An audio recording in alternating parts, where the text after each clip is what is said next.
Welcome, everyone. We're just going to let a couple of folks come in and then go ahead and get started.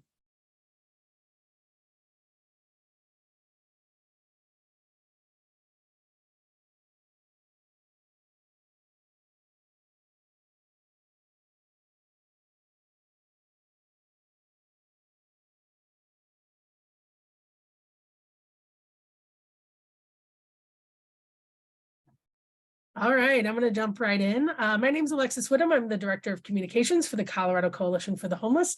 And thank you all so much for joining us for the November session of the Colorado Coalition for the Homeless's 2022 Education Series. This is our last session of 2022, but we will be back on the third Thursday of most months in 2023. And if you've missed any of our past sessions, please check them out on YouTube. We'll have a link for you later. So I'll go ahead and start with some housekeeping information to know for today's session. First, in order to be accessible, we're going to turn on the captions for this event. I'm going to go ahead and do so now.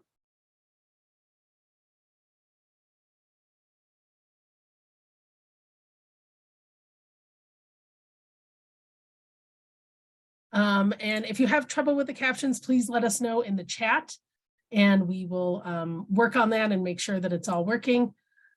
Thank you so much. Next, I just want to mention today's agenda. What we're going to do is start out, as we do with most of these sessions, with a little bit of information about the background of our subject today, which is winter homelessness. We're going to have some national information and some local information for you, just to kind of set the stage and make sure everyone has all the information they need. Next, we'll move into a panel with our local experts who we'll be introducing. And then finally, at the end, we'll have a Q&A session with any questions that you have. So please use the Q&A box at the bottom of your screen in order to ask questions that'll be asked to our panelists at the end. And then you can use the chat function to chat with each other. This is a webinar, so unfortunately, most folks will be off screen. So the best way to connect with everyone is via chat. Just a warning to everyone, the session is being recorded. That's so it can be accessible to folks who aren't able to join today, and they can join us by watching on YouTube tomorrow. And finally, if you're interested in sharing on social media during the event, after the event, our hashtag is #CCHEdSeries, and then the handle here for Colorado Coalition for the Homeless is @CO Coalition. We also have Denver Rescue here tonight, so @Denver Rescue, and then @City of Denver. So I'm going to hand it to my colleague, Andrew West, in order to do our data overview. So Andrew. Great. Thank you very much, Alexis. I'll provide a quick data overview. And my name is Andrew West. I am the Housing Policy Fellow with the Colorado Coalition for the Homeless. I'll try to keep it short and sweet today because we do have a great panelist of experts who know a lot more than I do about this. We'll be talking about generally adverse and extreme weather and how that relates to homelessness, particularly focusing on cold weather and what that looks like nationally and statewide, and then talk about some of the death review from last year and treatment, some things we can do to help alleviate the issue. All right, so we're talking about adverse weather.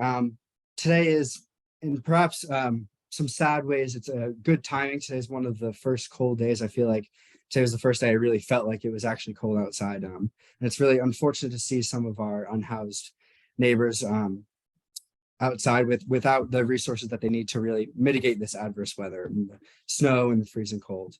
And this might sound pretty obvious, but yeah, I mean, extreme weather conditions present unique challenges to people experiencing homelessness. Think about what you did today and what the tools that you use were to navigate the cold weather. Things like staying in shelter, having warm clothing are pretty obvious ones, but also things like healthy food, water, all the things that keep us healthy and allow our bodies to sort of protect against these cold weather conditions.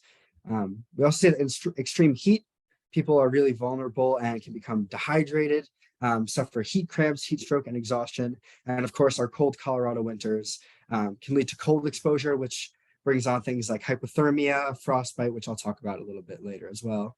And it really exacerbates some of the already lower health outcomes within the unhoused population.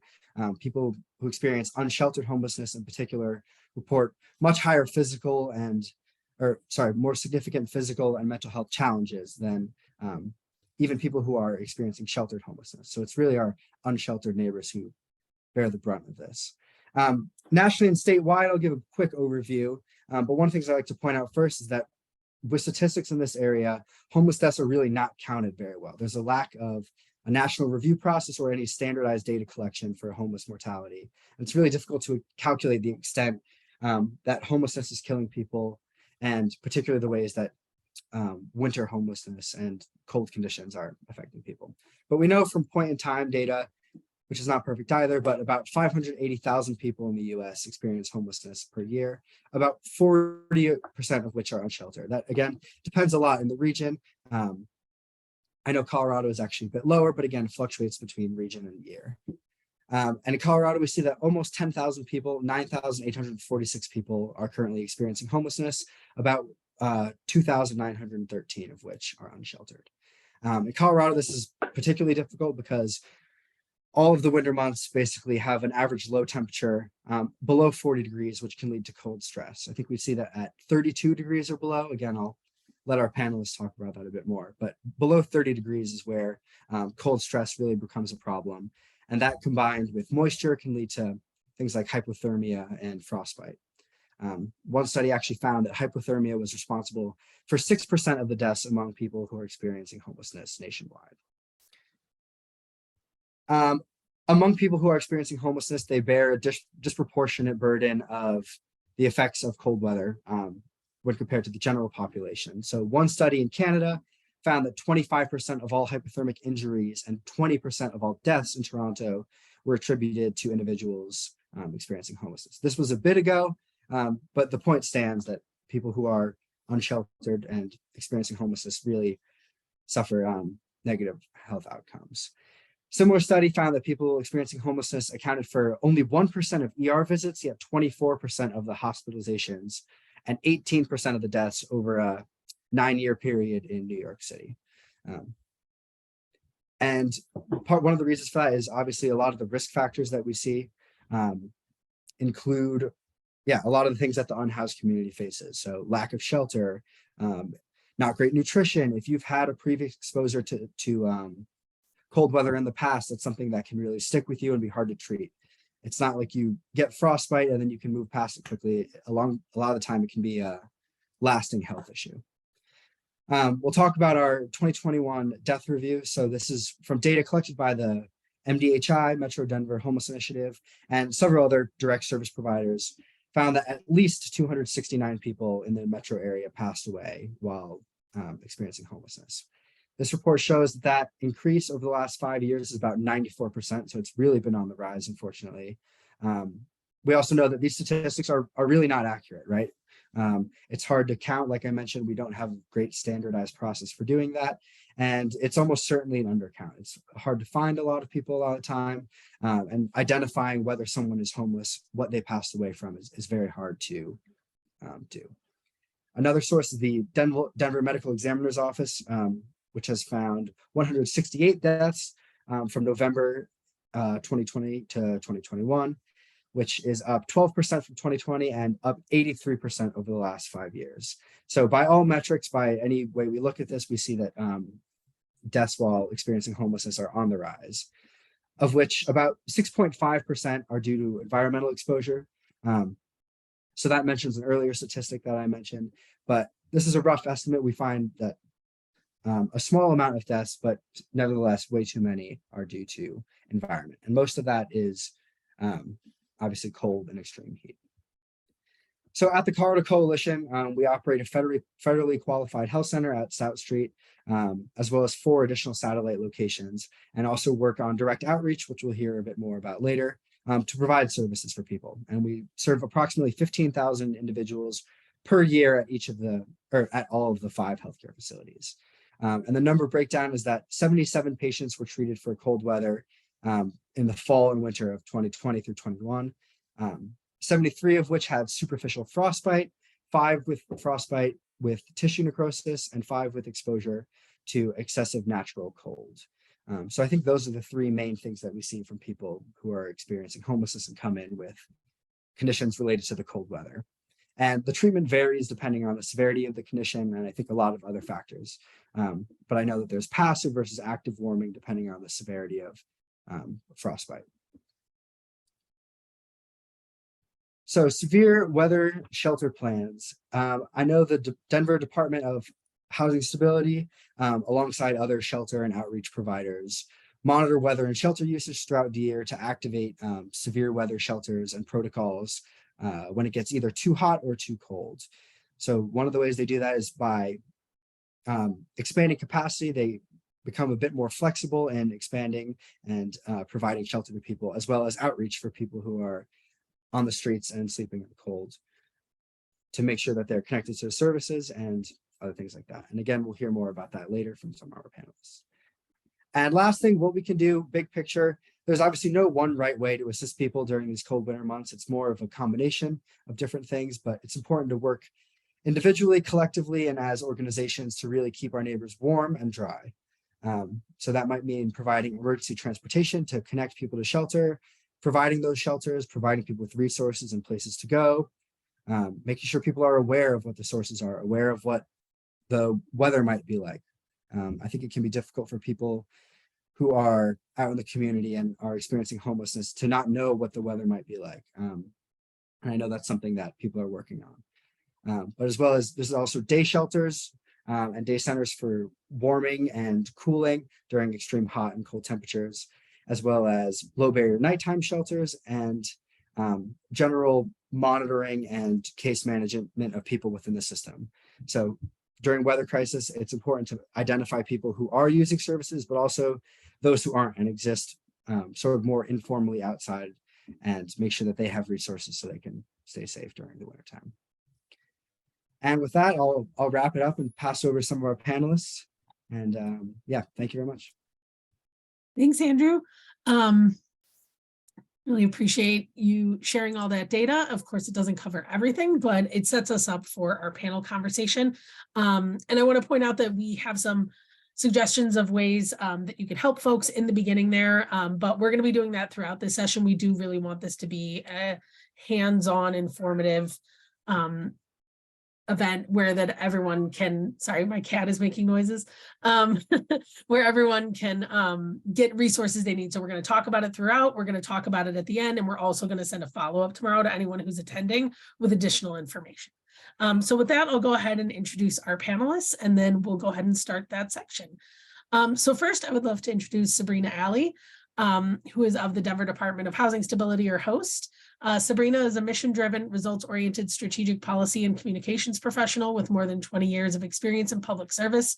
Today, she leads communications and community engagement for Denver's Department of Housing Stability, which invests resources, creates policy, and partners to provide housing stability, resolve episodes of homelessness, and create housing opportunities. Sabrina holds a BA in journalism and mass communications from Point Park University in Pittsburgh and MA in political science from the University of Colorado, Denver. Sabrina experienced intermittent homelessness as a teenager, so this is an area of personal passion for her. Welcome, Sabrina. Thank you, Alexis. I really appreciate it. Thank you all for having me tonight. I know, especially tonight with the severe temperatures we're all experiencing, if you've been outside at all today, you know how cold it is and how important this topic is right now. So I am the Communications and Engagement Director for the Denver Department of Housing Stability, which we in short call HOST. And as Alexis explained, we're all about how do we provide stability so that folks don't end up experiencing an episode of homelessness, resolving those episodes of homelessness, and then also creating more affordable housing. So that's what we do. We work with a lot of partners to provide shelter in Denver. And so one of the things that's been really important to us with severe weather experience in particular is that we really want to make sure that people always know that we have what's called front door access to shelter, right? So we don't want, when people are in crisis, trying to figure out where they need to be in the middle of a winter storm like tonight, for people to be having to figure out where is their capacity, how do I get transportation there? I show up and they're at capacity and I have to go somewhere else and I don't know how to get there and people end up stranded. And so it's really important for us to have these front door access facilities. And so we have outlined on our website which the front door shelters are. The great thing about our front door shelters is that they can intake folks, and then we have transportation available at those facilities to get them to the right place for them. So everyone has unique circumstances, as we know, and so we really want to make sure that as people are coming in our front door shelters, we can transport them to where we have capacity in the system and a place that is going to be best for their individual unique circumstances. So for individual men, that is Lawrence Street Community Center. For individual women, it's Samaritan House. For families with minor children, we actually have 3 different locations at different hours. It's Samaritan House, The Gathering Place, and VOA, Volunteers of America Mission. For youth, that's Urban Peak. And then for those who are experiencing domestic violence, we always refer those folks to Safe House Denver, which has a 24-hour crisis hotline, because those are unique circumstances. And for folks who have pets, we also always try to remind people that service animals are always allowed in our shelters. And alternatively, if you have a pet, we have a safe haven program through Denver's Animal Protection, where people can check their animals in and not have to relinquish them, but that they will be kept safely while they seek shelter, especially during events like this. So lots of different aspects to the front door shelter system. But again, that's where we want to point people always, so that they get to a place where they have transportation to the best facilities for them and intake for that. So in severe weather, we really are always working to do a couple of things. We want to make sure that we're encouraging people to come inside when there is severe weather. And along with our outreach and shelter partners, we're monitoring weather conditions and shelter usage, so that if we need to, we can activate severe weather protocols and shelter expansions as necessary. And so you've seen us do that today. And for tomorrow, we activated our day centers, and we're also activating our overnight expansion tonight. And I can talk more about those as well. But we generally always have capacity in our system. It's on cold weather events like this where people finally get to a place where they're like, I just need to be inside for the night. We see usually in these weather events about 300 additional folks who want to come inside to our shelters than our normal capacity, our normal usage. And so, you know, we have the ability, as was just referenced, to we can expand some of our existing shelter facilities more than they currently are. So we can add mats and cots as needed to try to expand those existing facilities. There is a point though at which, you know, we get to like, you know, there's too many people for fire capacity. We don't have enough space for mats, those kinds of things that we look at. Okay, now we need to really activate what is additional overnight capacity at a new shelter facility. And so we actually did that just today. We activated Carla Madison Rec Center as an additional overflow for tonight, because we were seeing that our men's shelters in particular were really getting to be very close to capacity. And so Carla Madison has been opened as an additional overflow opportunity for folks tonight. We still want to refer people as much as possible to those front door centers. So we're not going to turn anybody away who shows up at Carla Madison seeking shelter, but it is primarily intended to be men's overflow there tonight. And so again, it's not serving everyone. And so we really just want to make sure we don't want people to have to figure out in crisis in the middle of a storm where they need to go. And so it's always the same front door access points. And by referring people there, we have additional transportation, we have extended hours for intake, and then we're able to get them to the places that we have capacity for their unique situation. So that's what we're really working to do. And I guess, Alexis, I'll stop there and just see if you guys have additional questions we want to answer later. But that's kind of how we manage our overflow shelter needs, is by activating these additional facilities when necessary, if we've reached capacity in our regular shelter system.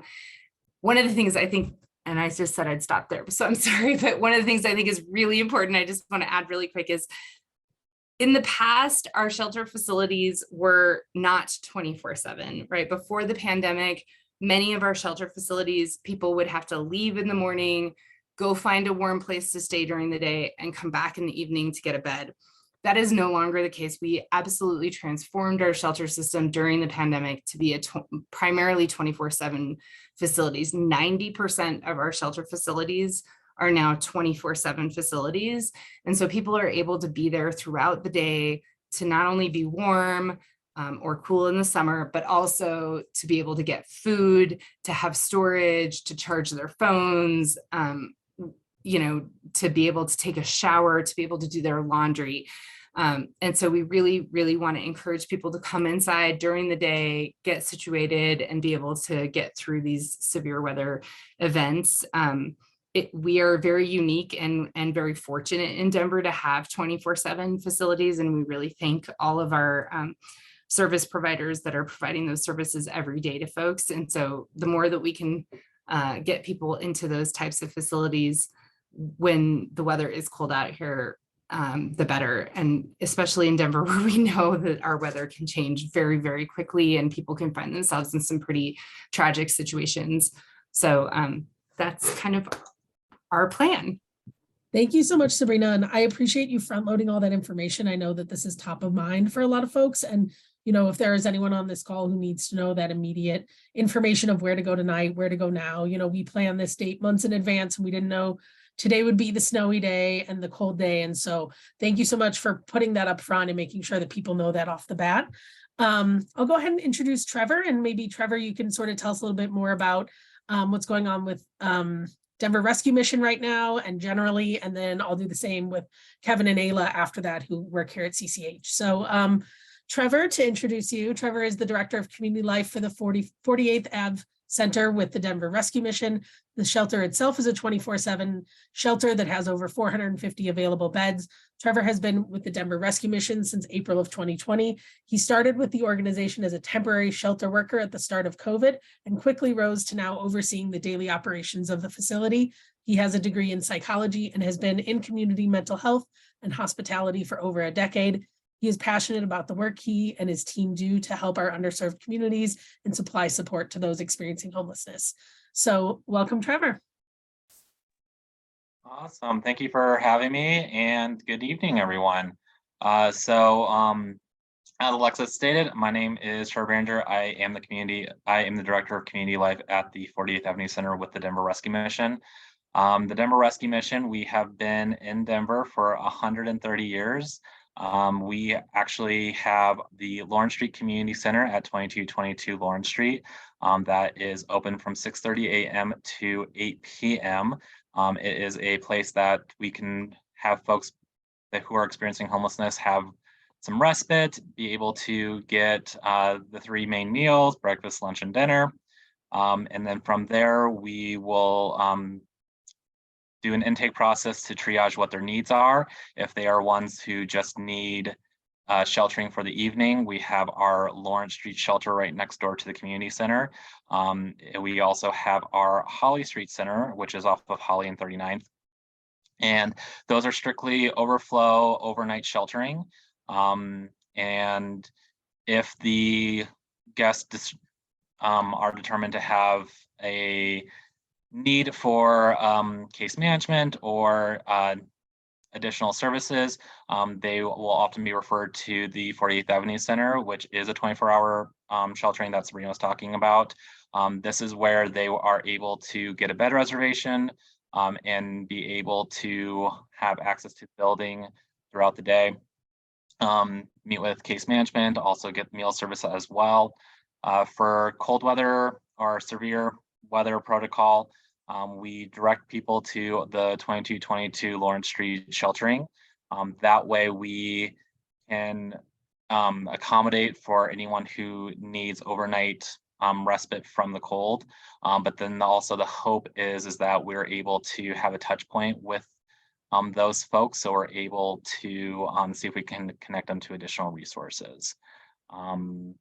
Yeah, it's been busy the last week or so. So we've been pretty much maxed out for the last couple of days, but we're just glad that people are able to come into sheltering. Awesome. Thank you so much, Trevor. I think I'll go ahead and do Kevin first and then Ayla second so that you each have time to sort of talk specifically about what you do. So Kevin Raleigh is a Reformed English major born and raised in Denver, where he lives with his wife and his dog Honey Ham and his unruly garden.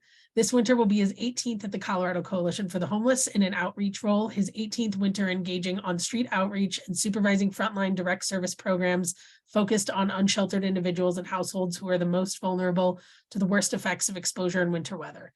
Kevin is deeply conflicted about his personal love of the winter season and his professional dread of the additional risks, injuries, desperation, and suffering the season can impose on the people we serve.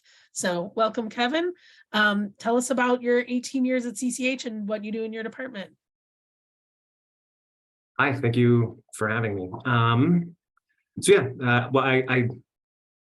I think I kind of said it all in the beautiful bio that I wrote for this, but I'll expand. So I started the coalition 18 years ago as a little baby outreach worker, and I've never strayed from the kind of core of outreach and that part of the Colorado Coalition for the Homeless. And I now supervise 4 teams, all of which have an outreach approach to them. So our DSOC team, our SOUL team, family outreach, and Native American services. For this conversation specifically, I could focus a little bit on our 2 kind of more formal and established outreach efforts that are funded through HOST. So we're talking about the Denver Street Outreach Collaborative and the SOUL team, which is an acronym that means Strategic Outreach to Large Encampments. DSOC, the Denver Street Outreach Collaborative, is a collaboration with the St. Francis Center and Urban Peak, who focus on youth under 25. We've been in existence for about 16 years, providing robust, long-term kind of relationship-focused engagement and service connection. For folks, we definitely focus and try to specialize on unsheltered populations, and especially like the most chronically homeless, the most stuck, the people with the most complex kind of overlapping and co-occurring disorders, the people who are the most disconnected and disengaged and mistrustful of systems. So that is who we focus on. Essential to that work is relationship building. Like from our perspective, very few of these issues are gaps in knowledge.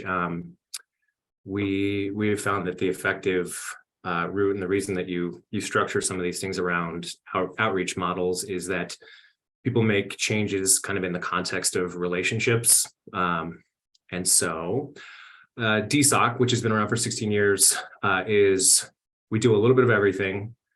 Kind of the guiding light in our grant goals is housing outcomes. And every year we are working to get at least 265 individuals into permanent housing options.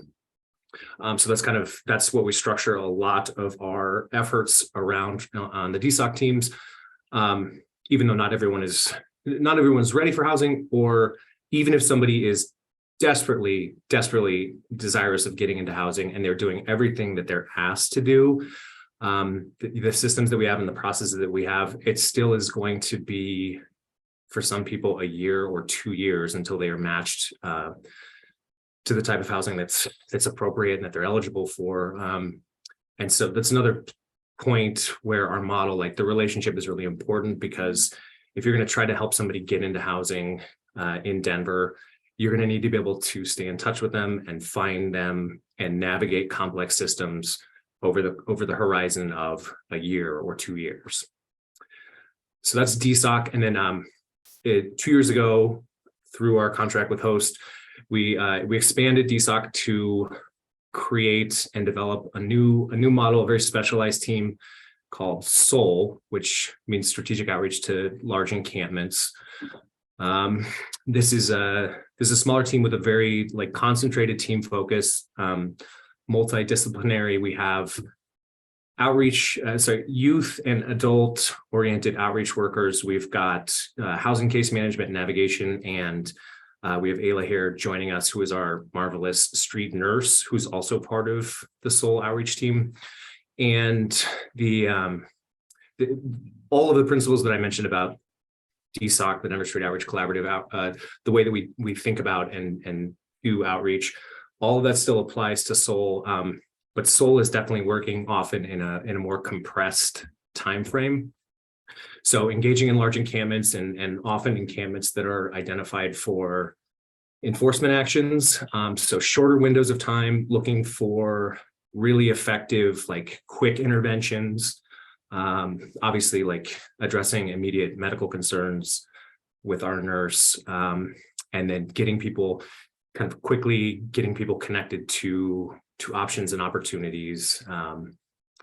So I think I'll leave it there. I'm excited for the rest of the panel discussion. Thanks for having me.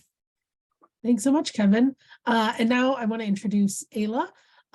So Ayla Ray Leonard is a registered nurse with the Colorado Coalition for the Homeless on the street medicine team. Her interprofessional team focus on large encampments, greater than 5 tents RV structures. She's also helping to lead the expansion of the Denver Street Medicine program through the coalition that initially began 2 years ago that Kevin was just speaking about. She has a background in emergency medicine and reproductive health. So welcome, Ayla, and yeah, tell us a little bit about what you're doing and sort of about your experience working in the winters here. Yeah, thanks for having me. So like Kevin said, and I put in my bio, I'm on the SOUL team. So again, that's the outreach to large encampments, and I am the medical person on that team. So I spend most of my time in large encampments, and I'm hoping in this panel I can kind of be the boots on the ground perspective. I just spent a whole day outreaching in the snow. I'm currently drying my socks off under the desk right now. But yeah, so I can bring in both that perspective for large encampments and then also individual campers. And then I'm also part of the street medicine team, which is pretty small right now, but we're expanding it. We have 3 providers, hopefully 4 soon. So doctors, and then we have 3 nurses that go out, and we literally just carry backpacks full of medical supplies, go out, talk to people, and kind of do, again, that boots on the ground work and meet people where they're at, because we'll get into this, but there's so many barriers that prevent people from getting into brick and mortar structures for medical care. Great, thanks, Ayla. So just a quick go back a little bit. Andrew did the data presentation at the beginning, and we always like to have an opportunity for anybody who's on the panel to tell us anything we missed, anything that wasn't captured there, maybe something that was incorrect or we should think about differently. So is there anything in the data, or does anyone have any additional data that they would want to share that they think is worthwhile to kind of set the tone for the rest of the conversation?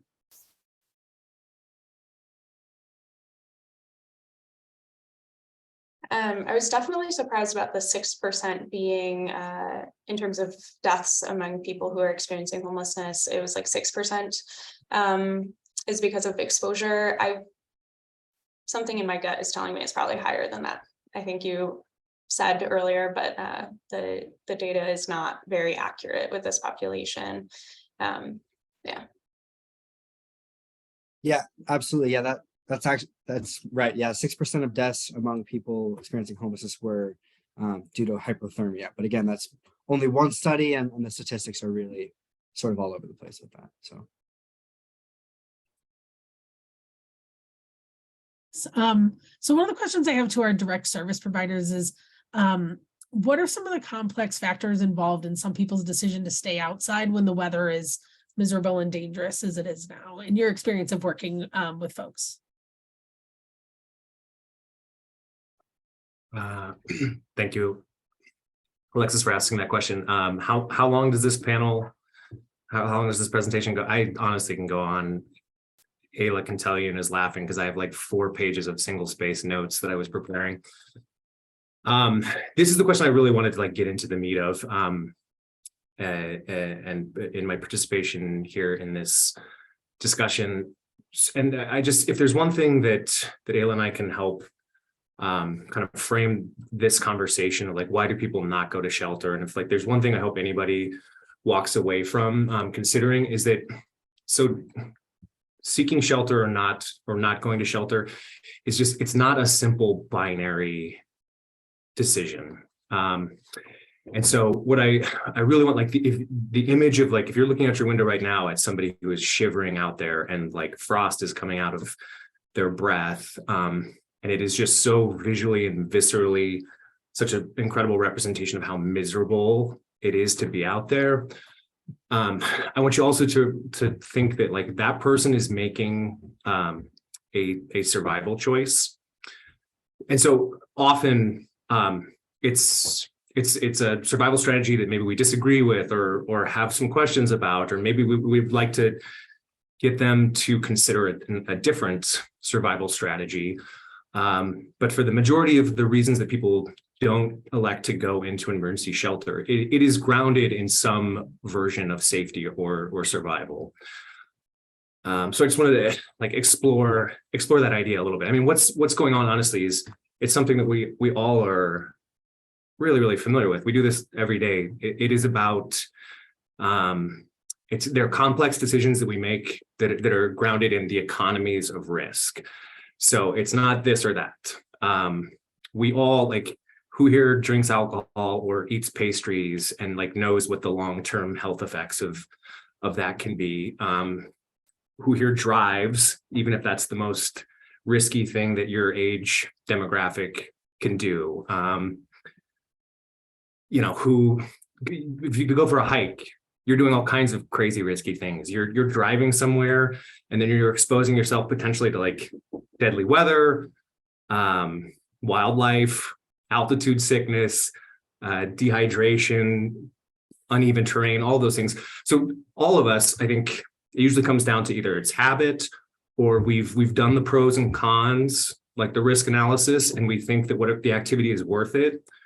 Or for a lot of these things, it just never really seemed like there was a reasonable alternative to that choice.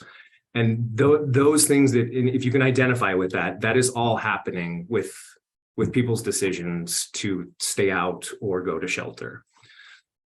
So yeah, I mean, we can get into like a lot of the specifics and like my honestly like page-and-a-half long list. I won't dive down into all of them. I wanted to say like right from the outset, like none of this is a shot across the bow of the shelter providers. We so appreciate the Denver Rescue Mission and Catholic Charities and Salvation Army and like the incredibly hard work that running congregate emergency shelters, like how hard that is to do and to do well. And it's vital. Like they keep thousands of people alive and intact and fed and warm in the winters. So like none of this is like, if anything, when I'm making critiques, it's critiques about all of us. It's about our system. But yeah, so when we were out, I mean, we've got outreach teams out tonight. There are people having this conversation right now. And just to be realistic about it, so like the reasons that people tell us are, you're part of a couple. You know, like for cisgender couples, there's just no option. Pets, it's complicated. Let's see, stuff. You to enter into emergency shelter, you like whatever you can carry, that's what you can come in with. So if all of your earthly possessions and your survival gear and your extra stuff and your vital docs and your mementos, if all of that is in several bags or in a camp or in a cart, you have to make the decision to abandon that to fate and like hope that it doesn't get stolen or thrown away or cleared out through an enforcement or just like destroyed by the weather. So stuff is like that. And I think that's a really good one to help you imagine, like, that is a complicated thing to say. I could leave all my stuff behind tonight to go to shelter, but I might not have all my stuff tomorrow, which puts me at risk for like future oriented survival strategies. Just to kind of like tease out the complexity of that. Anxiety, trauma, and like previous institutionalization for some people, for a lot of people, highly structured, loud, crowded environments with strangers is like literally the definition of hell. And for like psychological safety, it seems like a more reasonable bet to say, I can't go to shelter. I won't go to shelter. We see this a lot. I think Ayla might be able to talk a little bit more about this. A particularly frustrating just hole in like a gap in all of our services is there's people who cannot function independently in shelter environments. So the activities of daily living, if you are in a wheelchair, if you have mobility issues, if you aren't able to toilet or to feed yourself, the shelters aren't set up to be, assisted living facilities. And some of those people get stuck in these cycles of like being sent to the shelters and then sent to the hospital and then sent back to the shelter and then sent to the hospital. And there just isn't an option for people who are in that situation. And it's not exceedingly rare. I mean, okay, I'm going to move through this quickly. Sorry, I don't want to dominate so much. Geography, all the big shelters are downtown. Denver is a large, weirdly shaped county. It's very unlikely that somebody way out southwest in Bear Creek is going to agree to do a 40-minute drive across town to get to a shelter downtown. They probably are attached to that part of town for a reason, or they are avoiding downtown for a reason. And then like just one bad previous experience can turn people off. That's across the board. That happens at our clinic, that happens in our walk-in services, but for like people who are tentative and hesitant and skeptical of systems, one rude comment, one exceedingly frustrating process can just send someone away for the season or for years. Two more, sorry, bear with me. Micro societies. So there are complex networks in camps of relationships and obligations to each other. And so I remember on outreach 10 years ago, a sub-zero night where it was sub-zero. We said that we would take, it was a group of 6 people. We would take all of them to motels. We would get them into motels. It was so dangerously cold. And one person, this guy named Cowboy, said he had to stay behind to watch everyone's gear, to like mind everyone's carts. And the other 5 wouldn't go unless Cowboy stayed and minded all their carts. Like, so it was either all of them or Cowboy stays behind. So people have intense relationships where it's not just about individual survival. Like, I'm worried about my buddy, I'm worried about the other people in the camp, and that has to be a consideration. Last thing, street libertarianism. There's a lot of people out there like, I'm scrappy and industrious. I take care of myself. I don't want to be told what to do. I'll take my chances. I didn't come up with all of these. I mean, we've been having conversations on our outreach teams recently, but I think that covers up, like, that's a pretty good primer on the things that are going through people's heads when they think about shelter or no. So. Thank you so much, Kevin. And I now realize we just need a Kevin session for like a full hour next year. So I'm putting that on the list. Trevor or Ayla, do you have anything to add? And I know Sabrina had your hand up also. So whoever wants to jump in with anything to add. I just wanted to, I'm sorry, Trevor. Go ahead, Sabrina. I just wanted to, I think it was just covered. So that's why I lowered my hand. But there are a lot of reasons that we know that people don't access our shelter system, not the least of which I always talk about. Our shelter system was originally set up for like men and women, right? And so if you're somebody who's been in a partnership for 20 years, right, and you suddenly find yourself experiencing an episode of homelessness, and your choice is to leave your partner and go to a place with 300, 400 people of your same gender, and to leave the only person you have while you're experiencing a crisis, that's a really hard decision for people to make. And I know personally that my own experiences are that I wouldn't want to leave the person who is the only thing I have left in the world that's making me feel safe, right? And so I think those kinds of things are really important. It is a problem that we know that we have with our system, right? We don't have enough places for couples to go. We don't have places for people who want to keep their pets. You know, you've lost everything and your pet is the only thing you have left, and you think you might have to relinquish your pet to a shelter. That can be heartbreaking for people, and they don't want to have to do that. People have a lot of, there's also a lot of like, kind of, I will say, historic knowledge about what this shelter system used to look like in Denver that gets spread around in the community, like about things that have happened to people there, things like having to leave, not having storage, those kinds of things for your property. And a lot of those things have changed and we have improved them over time, but that's not what people are hearing when they're on the streets and they're trying to deal with that crisis in the moment. And so I think the point that, everyone has a unique situation.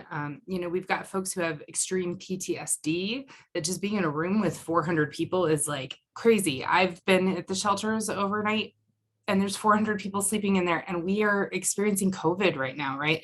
It's not over. And if, even for people a year ago, like that was a really scary thing to like, I'm sleeping in a room with 400 people with a mask on. And a lot of people are like, I'm just going to weigh those risks and benefits and decide to stay somewhere else, right? And so I think all of those considerations are really important.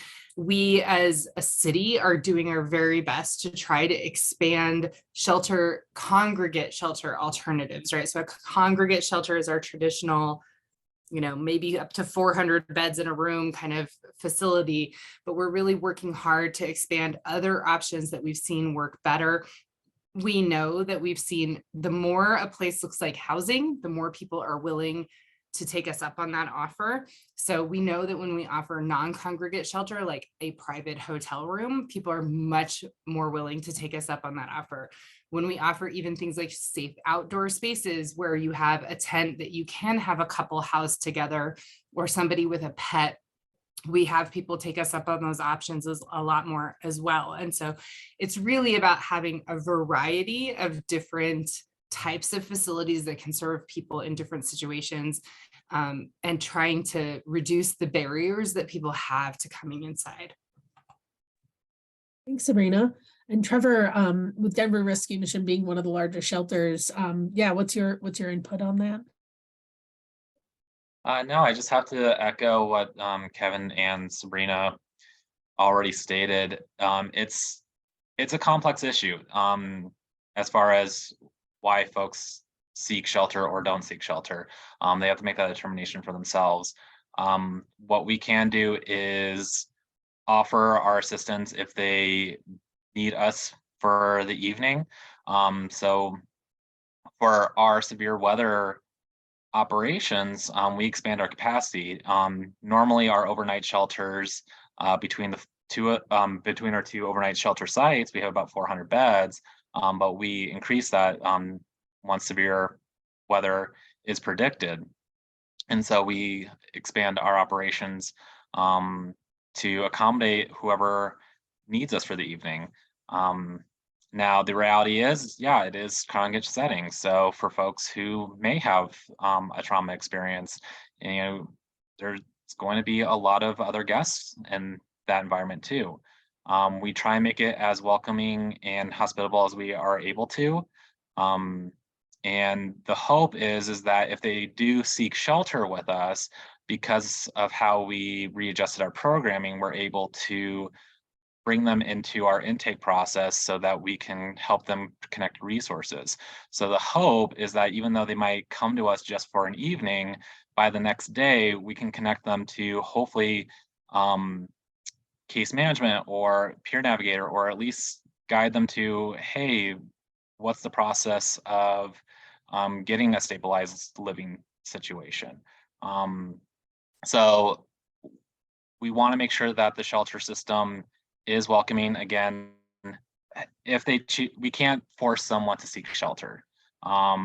If they choose to come in, we will have them for the evening, and then hopefully we can give them a warm meal the next day and see what we can do to best support them, so that they will be able to have a quality of life in their living conditions.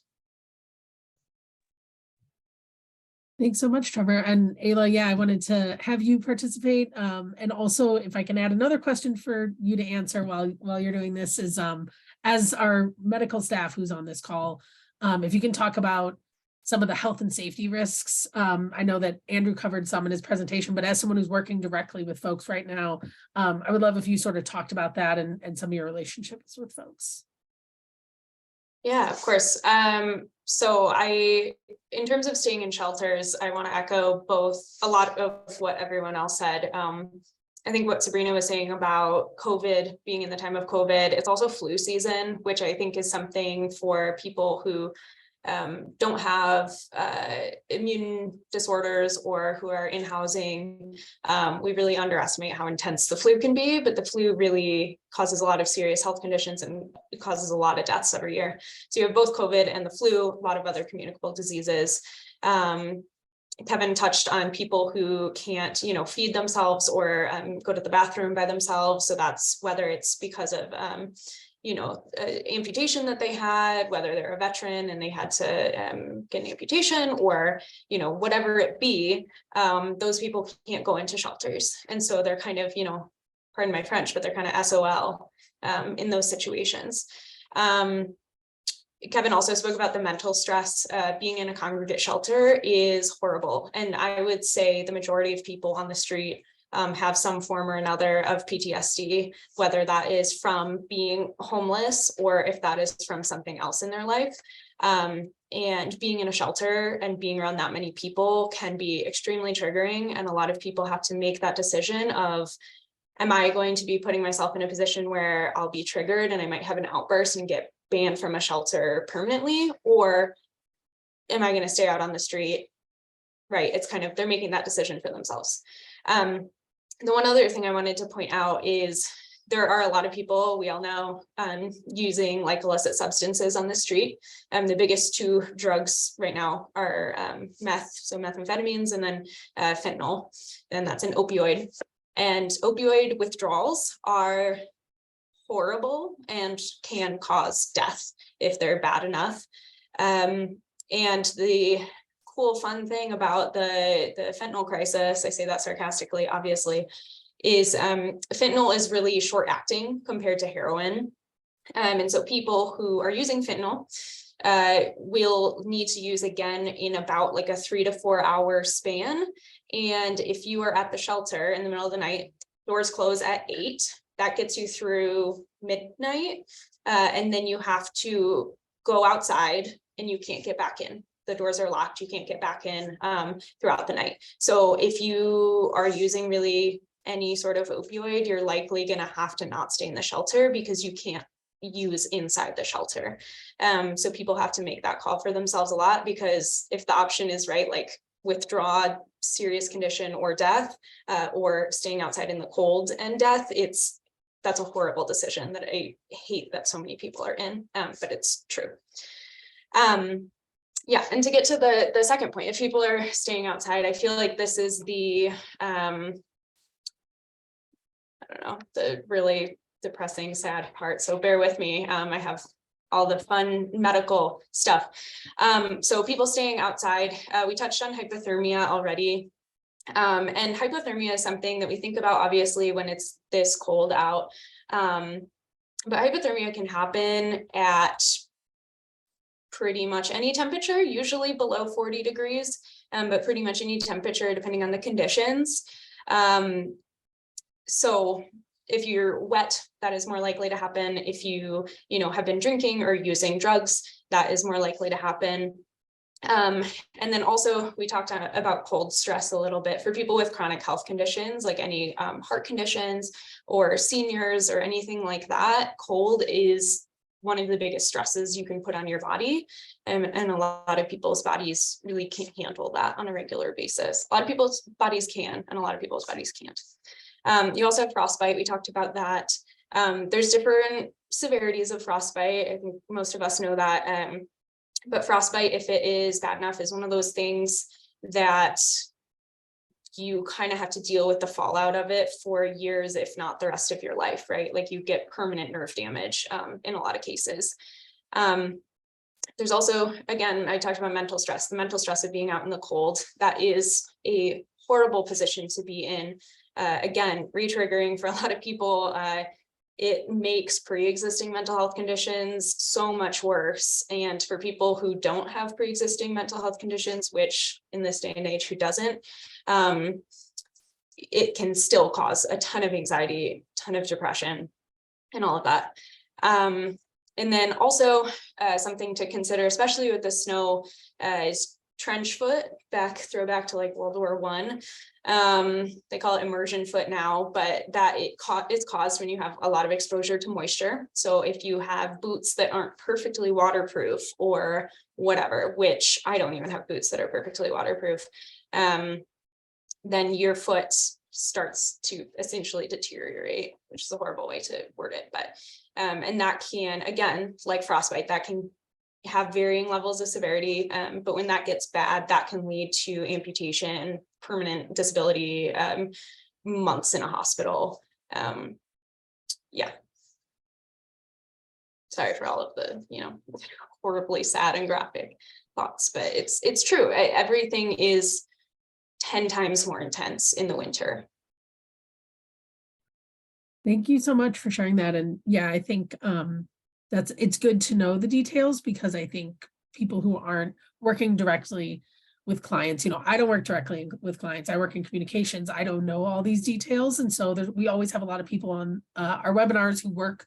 Some have amazing knowledge in and of themselves and should be on our panels, and some are learning. And so, I think it's important to tell the truth. Like, foot care is always a priority at CCH and always an issue that we have with clients, but there's a whole suite of other issues that pop up during winter, and it's important to know what they are and to know like how quickly those issues can arise. So one of the things we want to do with this session is have solutions for people, maybe not solutions because it's not easy to solve, but have things that folks can do. And that's as individuals, as organizations, even businesses. Sometimes businesses want to know what they can do. A lot of folks have maybe just one or two people who stay around them in their neighborhood and want to know what they can do to help. And so I do want to mention now that we'll be talking about some of those ways a little bit at the end. And then tomorrow when we send our follow-up email, it's going to have a lot of resources on there. We'll also put those on the YouTube links.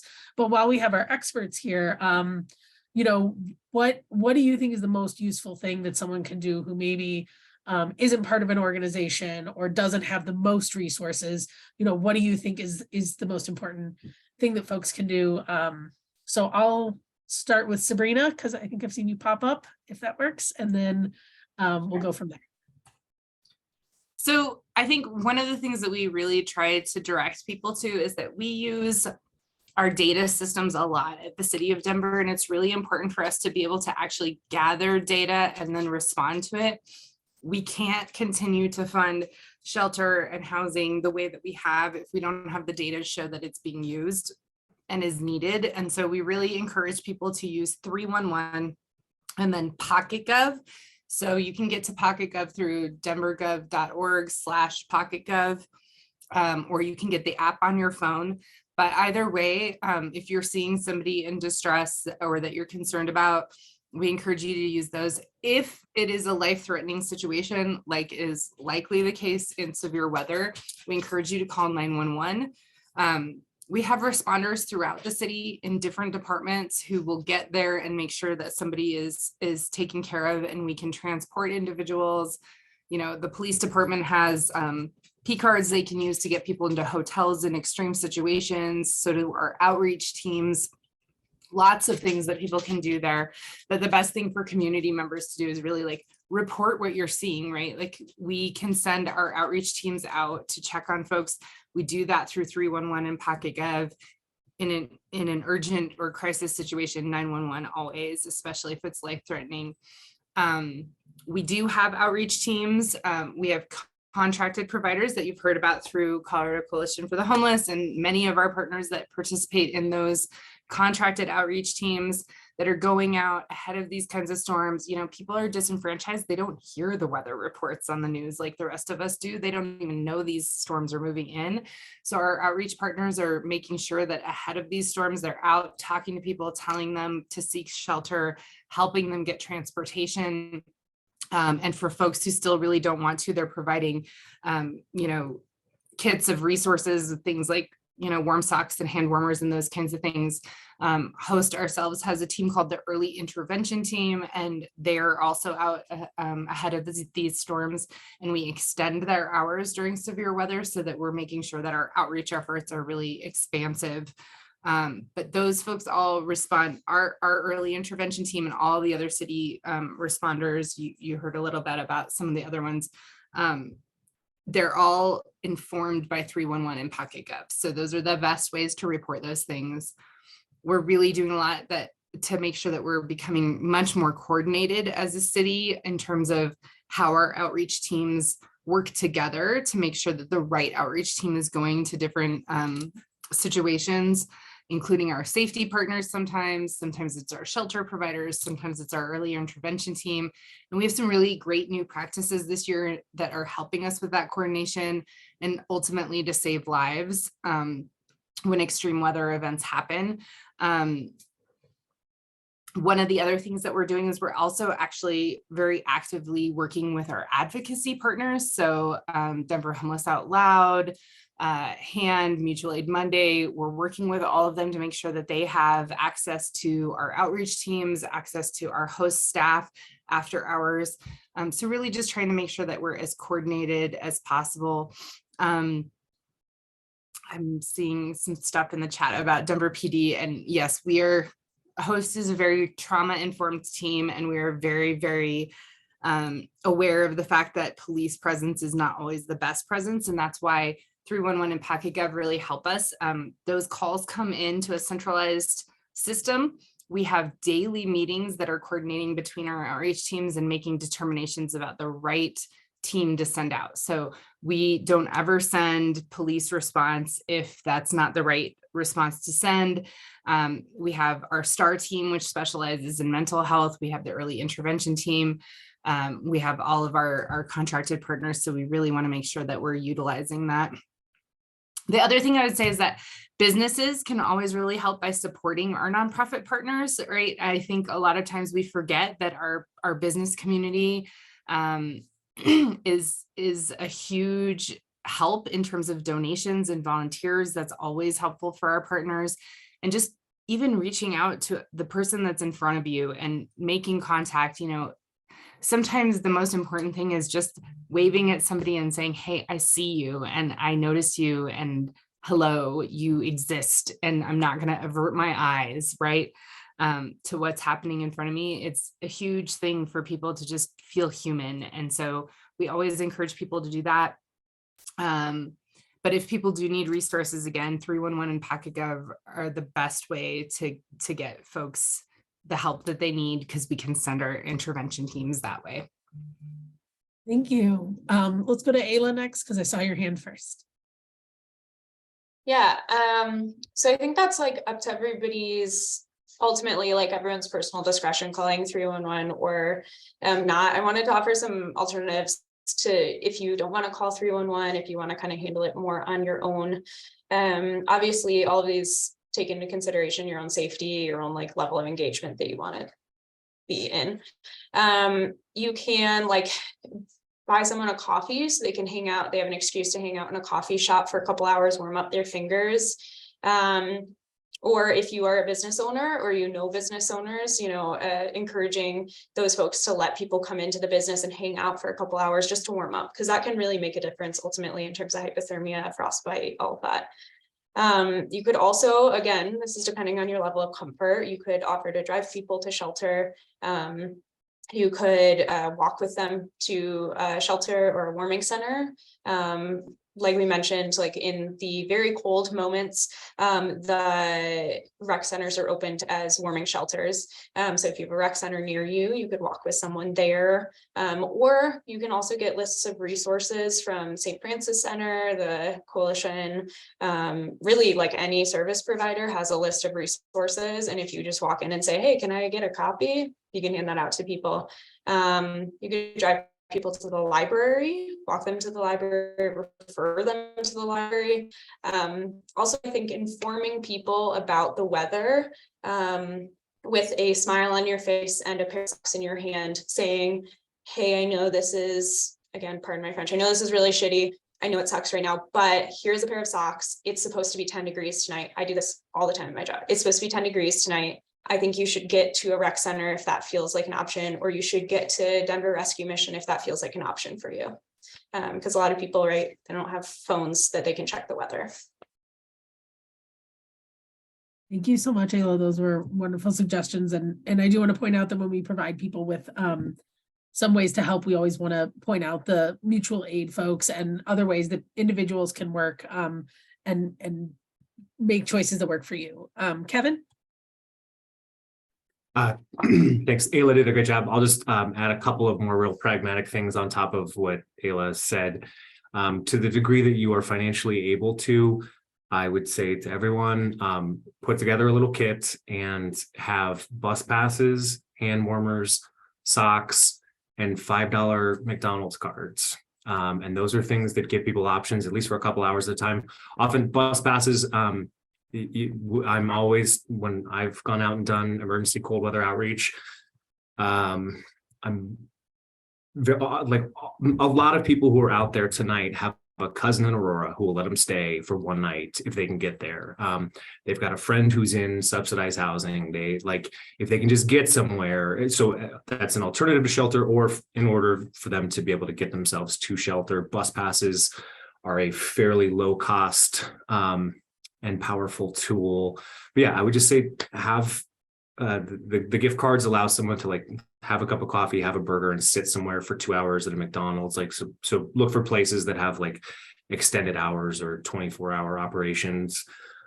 And then nobody's going to say no to hand warmers and dry socks and so all of those things. Just I would have that ready with you, have it in your backpack if you're walking around town, have it in a little box in your car. And if you are prepared to engage with people at that level, and I will tell you, like, people will appreciate it, and all those little things help. Thanks so much, Kevin. Trevor? Yeah, I mean, these have been just such amazing suggestions. So I really appreciate all the information that everyone's been presenting tonight.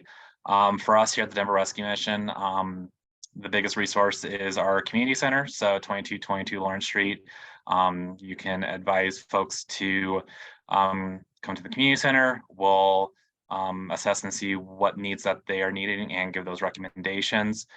For folks who want to just volunteer, because I think the theme that all the panelists have been talking about is the folks who are experiencing homelessness and giving them back some dignity and respect. So for folks who want to help serve a meal and really get to know the folks that are struggling right now, for us at the Denver Rescue Mission, that's all through our website. So denverrescuemission.org. That has information on our volunteer opportunities. And then also for those who are looking to donate to us, because I know the holiday seasons are coming up, but we're always looking for jackets, winter clothing, again, socks, gloves, shoes. Those can be donated through our ministry outreach center. That address is 5725 East 39th Avenue, Denver, Colorado. It is Monday through Friday, 8:30 to 4. That folks can drop items off. Our website has a list of items that we accept and sadly can't accept, but those are just simple ways for folks to give back and contribute, and know that, again, even if it's material items or just folks' times to really help out this underserved community, it's never anything wasted. It does go towards saving someone's life. And that's truly how it is, especially during this time of year. Thank you so much, Trevor. So we have really just gone through this very quickly. I know we didn't get to cover a lot of what we wanted to cover. I'm glad that the Q&A chats have mostly been answered. So luckily, I think we got to hopefully answer most of what people had. If you have follow-up questions for anyone, send us an email. Whenever we send that follow-up email tomorrow, it should have everyone's contact information, or at least you can contact me and I'll pass it along, because we know we just didn't get to cover everything. But I do quickly want to go through a few of the ways to assist neighbors that we can just put in now offhand, and then obviously more will be in that email. One is to just help people find shelters and warming centers. And as Sabrina mentioned, that's denvergov.org/find shelter. that title says ways to help with the coalition. Also keep in mind what Trevor said about denverrescuemission.org/volunteer. So you can volunteer with them or donate items to them. You also can do so with CCH. So we have an Amazon wish list. We have a volunteer services and in-kind giving manager, John Saint, and you can contact him if your business wants to do anything, or you have like a massive drive you want to do. You can always coordinate with John. And then you can always donate items to us. And then we always want to have those individual options. I think Ayla covered them fabulously, but there are mutual aid groups to join if you don't want to go alone and you want to partner up with other people, and creating winter packages to hand out. So when we send that email tomorrow, we'll have a list of things that Kevin and his team and the outreach team have told us are useful, hand warmers, socks, and also types of food that people find most beneficial. And I think we didn't have in there the $5 gift cards, but that's a great addition, and the ability for folks to, the access you get to a business when you can warm up is phenomenal, and not everyone's right by a public library or another place that's welcoming without a purchase. So thank you for that, Kevin. We'll send that tomorrow, and then always open to more ideas. Comment on the YouTube, tell us things we missed, so that if we do this again next year, we know.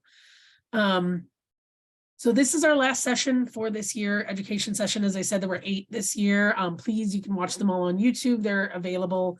And we will start planning for 2023, but we're taking December off because that is when we have the Homeless Persons Memorial Vigil every year. This is a national day where we honor those who passed in the preceding year while experiencing homelessness.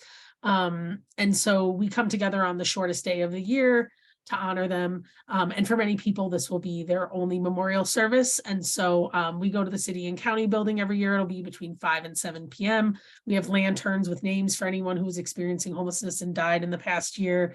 So if you, we won't have sort of an RSVP this year, but if you have names of someone who who passed, please send them to us. You can send them directly to me or Shannon, who will send that follow-up email tomorrow. And please join us and honor those individuals on the 21st. So that's it for us. We'll be back next year with more education sessions. We're still deciding what those are going to be. So please tell us what you liked and didn't that you attended this year. There will be a survey in your follow-up email. You can also just email us at advocacy@coloradocoalition.org and let us know what you think and what you like.